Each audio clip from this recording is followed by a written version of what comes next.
This is Hidden Killers Live with Tony Bruschi, Stacey Cole, and Todd Michaels. Alec Murdaugh, you thought this case was over? Well, we might get a replay. The fight to overturn his murder convictions is officially underway in the South Carolina Supreme Court. The Attorney General's office filed its opening brief in August, arguing Murdaugh is obviously guilty based on overwhelming evidence. On September 9th, Murdaugh's defense team, led by Dick Harpootlian and Jim Griffin, remember those guys, submitted their reply, calling the case a perfect storm of investigative failures, fabricated forensic claims, and jury tampering by former Colleton County Clerk of Court Becky Hill. We'll get into all of that in just a bit, because there are some points they have to make there, especially about Becky Hill. With both sides' briefs now on file, the process moves to the next stage. You know, everybody's just sitting there going, well, is he going to get a new trial or not? It's like 50 steps in between that. And the train keeps moving down those rails. This is where we're at right now. The process, the next steps, moving to this next stage. Within the next 30 days, Murdaugh's attorneys now must compile the official record of appeal. What is that? That's the complete collection of trial transcripts, exhibits, rulings that will form the factual foundation for the Supreme Court's review. That's why everything is documented in a court case. That's why there's certain procedures to have information put on the record, because when the Supreme Court, if they have to go review something, they're not going back to the tape. They're not going to go watch the coverage. They're not going to go watch pundits talk about it. They're going to watch exactly what was admitted in that courtroom and exactly what those jurors saw and did not see. That's how they will make their decision. After that, each side will then, it's like a game show, will have 20 days to submit their final briefs. Then John Davidson will come out and will play a great game show, and we'll decide whether Alec Murdaugh gets a new trial. I actually looked up John last night because I'm friends with his son, who's also named John Davidson.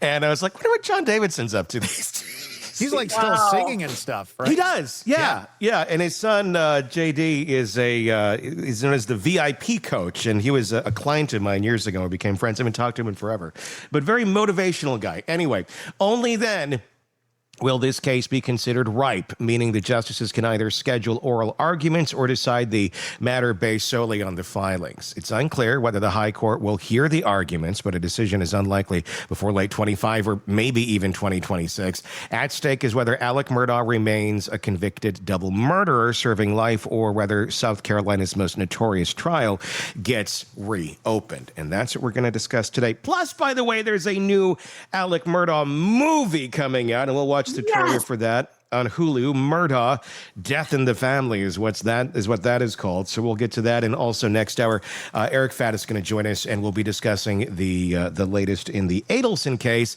her appeal, Donna's appeal, and then what's likely down the road for Wendy from a prosecuting standpoint and a defense standpoint. So all that is on the way for you today. Starting out here with Alec Murdaugh, though. Yeah, I mean, this is a tough one for a lot of people, because when you look at the case on the surface, it looks pretty damning. It's pretty easy to look at Alec Murdaugh and go, you're a pretty shitty human being, just on the financial crimes alone, which were a huge part of the murder case, which incidentally has nothing to do with murder necessarily, or does it? That's the big question. But then you have the Becky Hill problems, the clerk of court who intervened in her own way. And we'll talk about all of that as well. But in case maybe you're new to the Murdaugh saga and you're going, what is this all about? I think we should watch the trailer for the new Hulu docuseries, or not a docuseries, this is a drama series. Kind of gives you a little 2.5-minute recap of everything that's happened in this saga that will end up taking 4 or 5 episodes. Let's take a watch.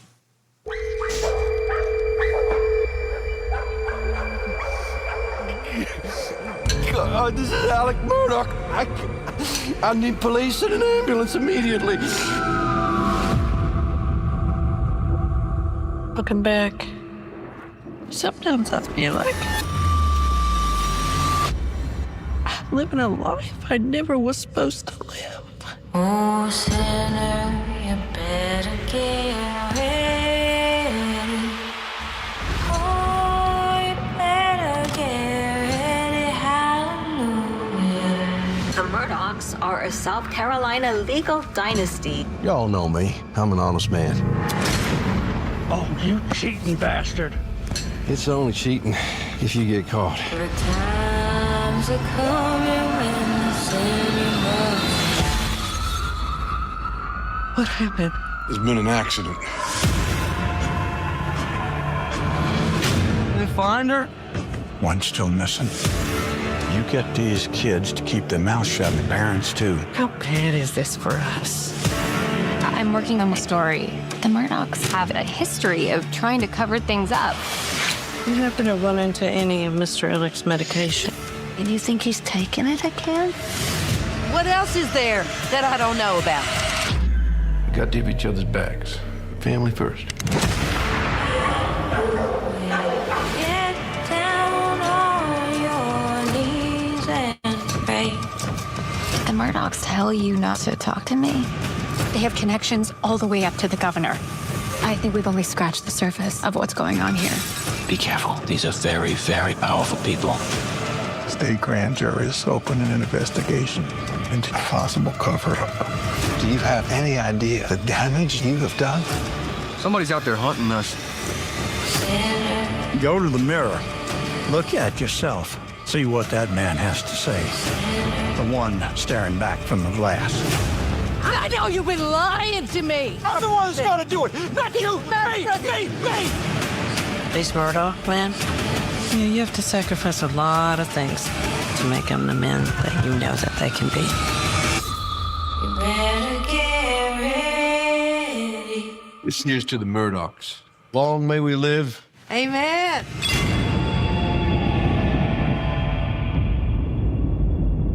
Wow.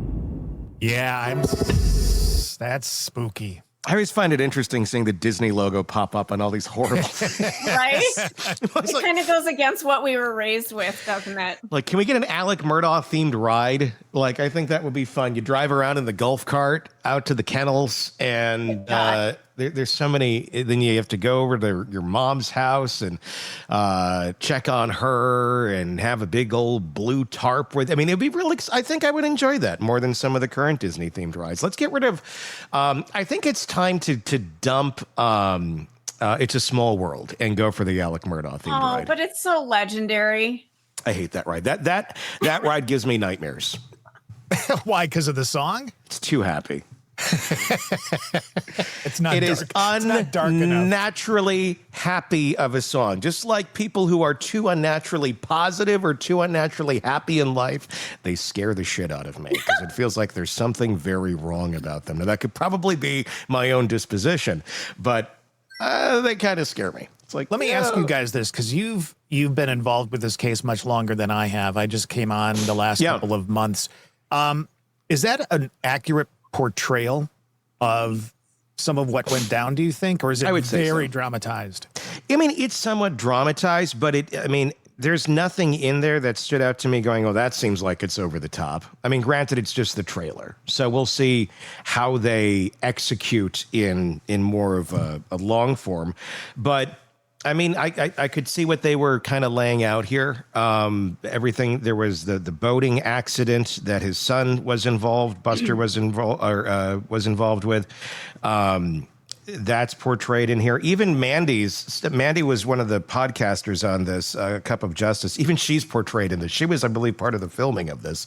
So she's portrayed in it as someone who looked into it because she had a podcast that really dug very deep into this whole damn thing, exposed a lot of the darkness of the Murdaugh family.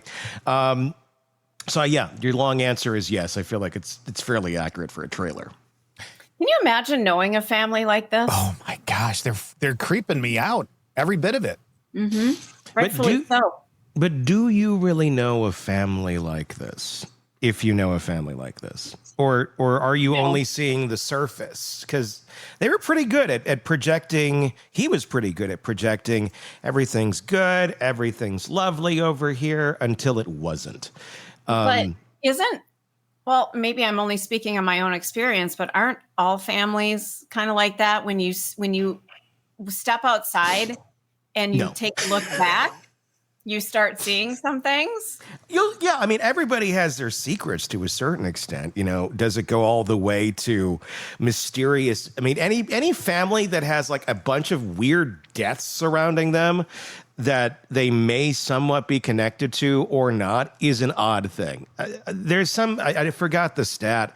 Robin has brought it up so many times on the show, but the amount of deaths that were the average person is going to be connected to, not in any sort of way of guilt of killing them, but to be around, connected to in a personal way, just even knowing somebody personally, is extremely low at a younger point in life. Obviously, when we get older, we're all going to kick it.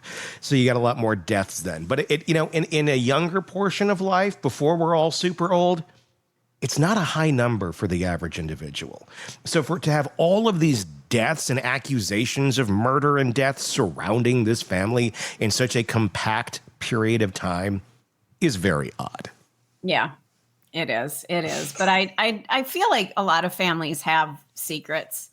And not to this extent, but if you were to step outside of the family and then turn around and take a look back, you start seeing things. And is it just my experience, things I've dealt with recently, or is that just a common thing? I don't think, I mean, everybody's different. I mean, you come from an interesting family. You do. I mean, I'd say you probably have a little more drama than most. If you were to look at the average, it's like everybody's all over the place. But if you were to like, here's the baseline, you're probably a bit more up here. Not all the way, like Murdaughs are up here. You're a slight deviation off the baseline a little bit. But you're not a slight deviation. Yeah, but you're not all the way, over there where. Although, I mean, what I always find interesting is when you look back at family histories, and if you start digging just beyond, like, if you have living aunts and uncles, just the most recently removed generation, dig back one behind that, dig another one behind that. And if the people are still around to answer questions, you'll find some real interesting shit. Because you may think like, oh, well, my aunts and uncles or my immediate family, the brothers and sisters of my parents, like there was weirdness there, cousins. Dig a generation back behind that. And you'll start to find more weirdness, but you'll also find a lot of weirdness that was socially acceptable to the time in which they lived. And I'm not necessarily talking about racism or things like that. And what I'm talking more so is about humanity in a lot of ways. What I always am shocked by is when somebody had any sort of like mental or physical disability, off to the hospital for you. And there they go for the rest of their lives. And then the family oftentimes pretend that they didn't exist. Like, oh, well, maybe we'll go see him here or there. You'll see that. You'll see all sorts of weird, well, is that your cousin or is that someone's sister? It's like, well, so-and-so had to do this or that, or they did this, or they got mixed up in that. So they were raised like this and this is that. And I mean, there's some of that, I think, in a lot of families where you're like, well, that's not technically your aunt, or that's not technically your cousin. It's this or that. And some of that, I mean, we see today, families helping each other out when, bad things happen and you need to help raise the next generation. But there's some real brutal shit. You go back just a little ways. And it doesn't, I mean, what happened for me is I had my parents pass away. And so you start having conversations and you have to go through their stuff when they're gone. And all of a sudden little bits and pieces come out. Not all of it is dark. Some of it's very wonderful. But I mean, I learned some stuff in the last year about stuff on my mother's side that completely blew me away. I had no idea. And then you start adding things up and you're like, oh, so that's why she acted that way. Oh, so that's why we could never do that. Yeah. The pieces start coming together. And it's kind of sad that we don't have that knowledge while they're here. Right. Why do we have to find out after the fact? There was such a level of secrecy between parents and children for so long. And I don't know, like some ways, like maybe that was good. I don't know the answer to that. I don't know that it was. I feel like with me and my daughter, I mean, she probably knows too much. but she's never going to look back at life and go, oh, I wish Dad never or like would have opened up more about this or that. Right. Like, I'd rather her be aware of anything I'm aware of with her family and our family and where she's from and who the people are. And I don't sugarcoat shit. I feel like families for so long, and I feel like that's also what enables families like the Murdaughs to keep going and going and going, because the previous generation just keeps sugarcoating the shit of the other generation. And then you grow up with this pride or this thought of your family that's really not based in reality. Yeah. And all you hear about is the positives over here, but it's never balanced with the negative. And not that the negative should always tear down the positive, but there should be a balance. There should be an understanding. Okay, here's how all this worked out. Not just here's this bullshit story that we want to tell because it makes us look good and makes us feel good about ourselves. Because a few generations in, that story is the fact, even if it's not the fact. And then other generations think, oh, that's the fact. But we're in a place now, too, where that's going to be impossible. You can't just BS this stuff and hope that history just washes it away. Everything's documented.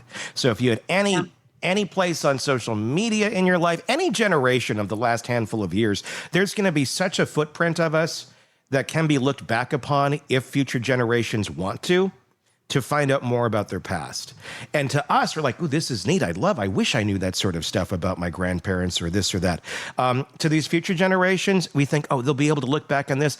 Honestly, I don't think they're going to give a shit. Want more on this case and others? Then press subscribe now and don't miss a moment of true crime coverage from Tony Bruschi and the Hidden Killers podcast.